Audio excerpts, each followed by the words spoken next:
Hello दोस्तों, नमस्कार।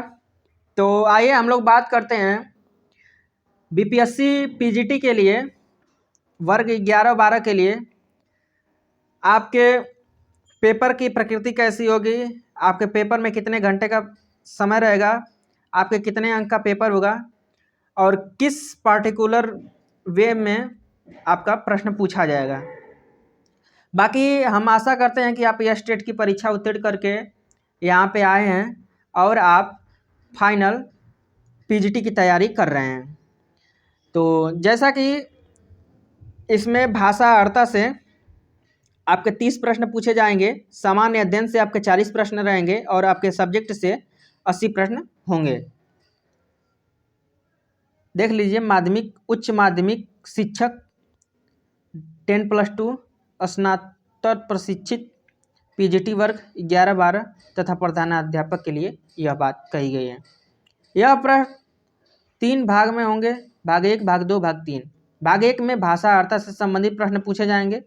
बाकी इनकी जो मिनिमम क्वालिफिकेशन थी इसको ख़त्म कर दिया गया है।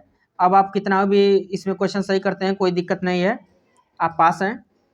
भाग 2 है, एक सामान्य अध्ययन पत्र है जिसके प्रश्न उच्च माध्यमिक विद्यालय के पाठ्यक्रम से संबंधित होंगे, लेकिन इसका स्तर उम्मीदवार हेतु निर्धारित न्यूनतम अर्हता के आलोक में होगा। इसमें प्राथमिक गणित, सामान्य जागरूकता, सामान्य विज्ञान, राष्ट्रीय अंतर्राष्ट्रीय आंदोलन एवं भूगोल शामिल होंगे।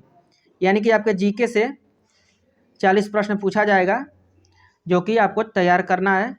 निगेटिव मार्किंग है नहीं, तो कोई दिक्कत है वाली बात नहीं है। उसके बाद भाग 3 है। भाग 3 में आपके उच्च माध्यमिक विद्यालय के अध्यापकों के लिए एक विषय पत्र है। उम्मीदवारों द्वारा इन पत्रों में से किसी एक का चुनाव करना होगा, जैसे हिंदी, उर्दू, अंग्रेजी, संस्कृत, बांग्ला, मैथिली। यानी कि जिस सब्जेक्ट से आप प्रवक्ता बनना चाहते हैं वो आपका सब्जेक्ट है।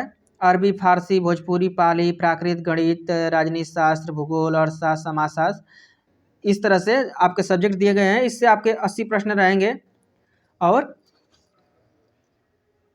भाग 3 में ही ये दिया गया है कि पिछड़ा वर्ग, अति पिछड़ा वर्ग कल्याण विभाग के अंतर्गत उच्च माध्यमिक शिक्षक, 10+2, स्नातक प्रशिक्षक, पीजीटी तथा प्राध्यापक के लिए एक विषय पत्र है और इसमें इतने विषयों का चयन किया गया है।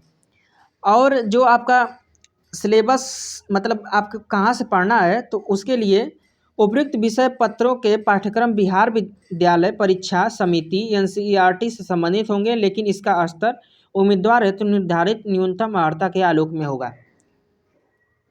यानी कि जो बिहार विद्यालय परीक्षा समिति एनसीईआरटी है उससे संबंधित जो आपके सब्जेक्ट लगे हुए हैं, जिस सब्जेक्ट से आप पार्टिकुलर प्रवक्ता देना चाहते हैं, वो विषय की योग्यता उस पे निर्धारित करेगी। लेकिन आप बीएड करके, एमए करके उसके बाद आप इस प्रवक्ता का पेपर देने जा रहे हैं, तो उसमें आपके लेवल के हिसाब से प्रश्न पूछे जाएंगे आपके सब्जेक्ट से। बाकी ये जो भाषा अर्था की बात थी तो ये कोई क्वालिफाइंग नहीं है।